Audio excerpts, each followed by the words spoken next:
Good morning, this is Chris with codeChris.com. Thank you for watching, liking, and subscribing. Now, I want to talk to you about the algorithm, right? There's the YouTube algorithm, social media algorithm, the Google algorithm, all the different algorithms, right?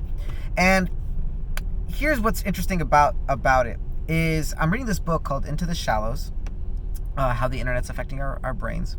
And it's really, really interesting and kind of scary. But essentially, one thing that is worth kind of thinking about and reflecting on is the algorithm rewards certain behavior, right? So if you interact or engage with certain content, you promote it, you like it, you share it, you whatever, based on that criteria, it's going to replicate that. It's not really sort of being partisan as far as any particular viewpoint. It's just giving you more of what you want, more of what you seek, and more of what people like you want and seek out. And the interesting thing about that is that you are seeking out and interested in things that's also pushing towards you, right? We also live in an age where things are pushed towards us.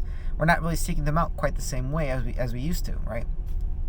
So what's interesting is you start to get a sort of digital profile, a digital twin, if you will, that gets created, and the algorithm kind of starts to put more and more of concentrated dose of whatever that viewpoint or thought is on you. And as a result, you start thinking a certain way because that's all the information that you're being fed, right? Think of it kind of like a targeted, self-inflicted propaganda, because essentially the propaganda is triggered by you and it's pushed more in the direction of whatever you initially said, right?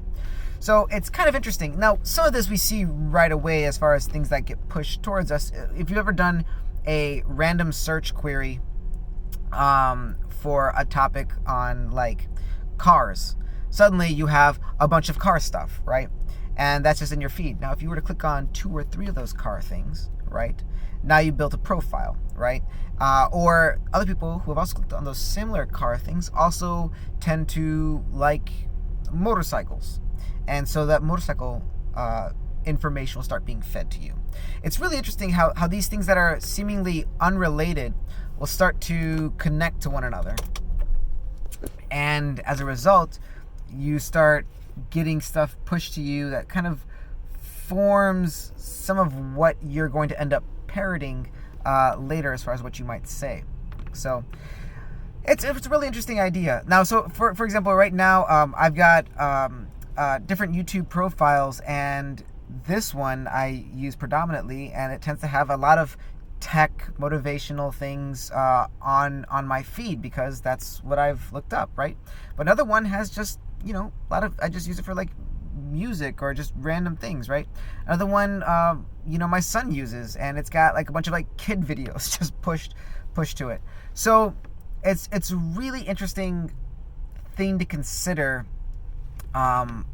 because what you should also consider is what's being fed to you isn't necessarily always what you are desiring. It's actually just information or content that's being suggested or pushed towards you based on other criteria, and it kind of undiversifies things. So it's kind of worth thinking about. Now, there are certain ways to grow like your YouTube channel in regards to, you have a certain niche and you come to the same thing over and over and over. There's a certain idea you get with that, and then based on your subscribers, based on all that kind of information, the algorithm kind of gets a sense of who you are, what your interests are, and also helps kind of push some of that on you. Anyways, something worth thinking about. That's it. Talk to you later. Bye.